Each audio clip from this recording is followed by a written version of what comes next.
మాట్లాడవలసిందిగా కోరుచున్నాను. మీరు ఒక్క 5 నిమిషాల్లో మీకు ఇస్తాను. Okay okay okay. అందరికీ జై భీమ్, జై తెలుగుదేశం, జై చంద్రబాబు, జై లోకేష్ అన్న.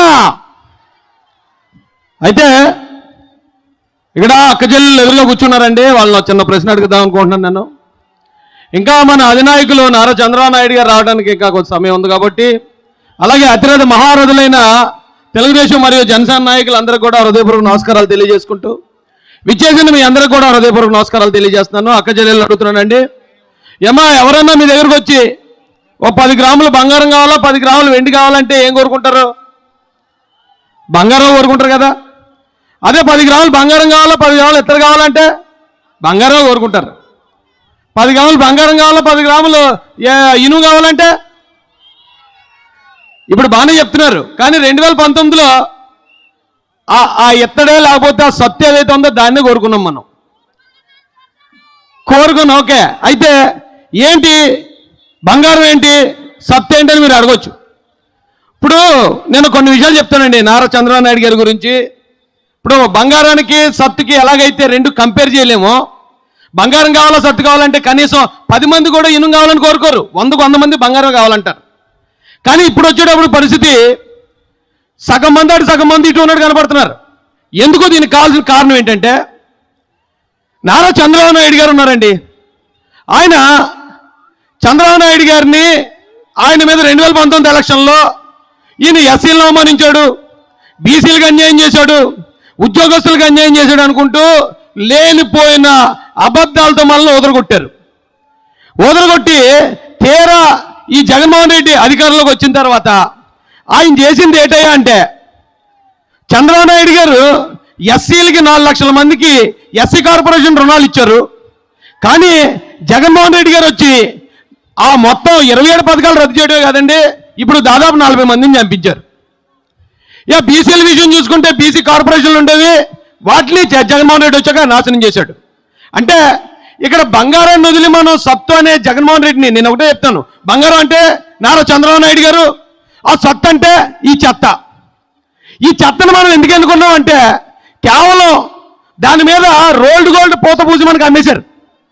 మీరు చాలా జాగ్రత్తగా గమనించండి. ఇప్పుడు ధైర్యవంతులు పులివెందుల పులి అని ప్రచారం జరుగుతుందండి. ఈ పులివెందుల పులి చంద్రబాబు నాయుడు గారిని అమాయకులుగా పిరుగోలుగా చిత్రీకరించడానికి ట్రై చేస్తున్నారు. నారా చంద్రబాబు నాయుడు గారి మీద అలిపిరిలో బాంబు దాడి జరిగింది. బాంబు దాడి జరిగితే ప్రాణం తుటిలో ప్రాణాపాయం తప్పించుకున్నాడు ఆయన. అయినా కూడా ఈ రోజుకి జనంలో తిరిగే చంద్రబాబు నాయుడు గారి ధైర్యవంతుడా? ఎక్కడో చిన్న ముళ్ళుగుచ్చుకుందని హైదరాబాద్ పారిపోయి అక్కడ మంచం మీద బెడ్డెక్కేసిన జగన్మోహన్ రెడ్డి ధైర్యవంతుడు మీరు చెప్పాలి నాకు. ఈ చంద్రబాబు నాయుడు గారిని ఆయన మీద లేనిపోయిన ఆరోపణలు స్టార్టింగ్ నుంచి చేసేటు ఈ రోజుకి ఆయన్ని 53 రోజులు జైల్లో పెట్టినా, భార్యను అవమానించినా, వాళ్ళ కుటుంబ సభ్యులను అవమానిస్తున్నా, ఇప్పటికి ఇంకా చూశారు కదా కేజీఎఫ్లో రాకీ బాయ్ వచ్చినట్టు వచ్చాడు హెలికాప్టర్ మీద, మీరు అందరూ చూస్తూనే ఉన్నారు కదా. కేజీఎఫ్ రాకీ బాయ్లో ఇప్పటికి ఇంకా ఎంటర్ అవుతూ ప్రతి మీటింగ్లోనూ ఇదిగా నేనున్నాను ఈ జాతికి, నేనున్నాను ఈ రాష్ట్రానికి అనుకుంటూ మనందరికీ ధైర్యం చెప్తూ తిరిగే ఈ చంద్రబాబు నాయుడు గారి ధైర్యవంతుడా?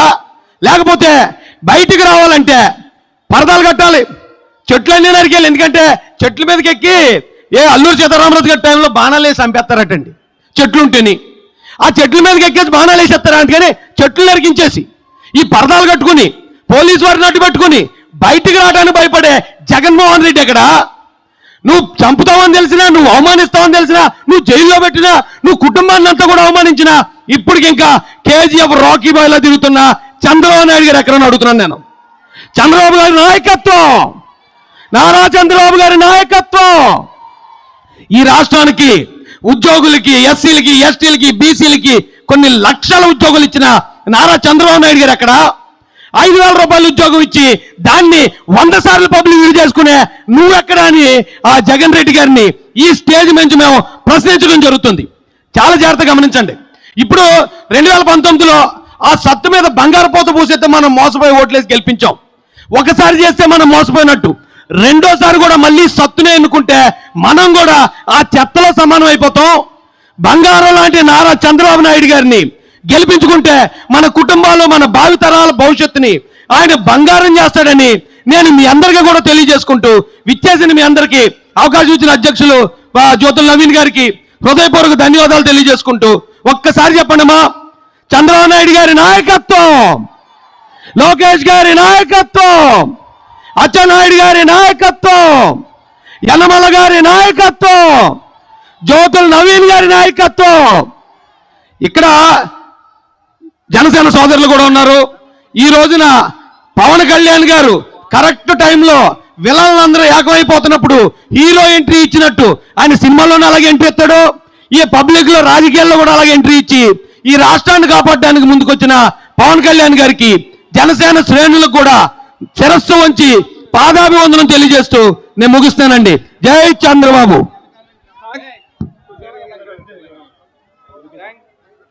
జన సైనికులందరూ కూడా ఆ పక్క నుంచి వెనకాల నుంచి రావాలి. ఇటువైపు ఎంట్రన్స్ లేదు, ఆ వెనక నుంచి లోపలికి రావాల్సిందిగా కోరుతా ఉన్నాం.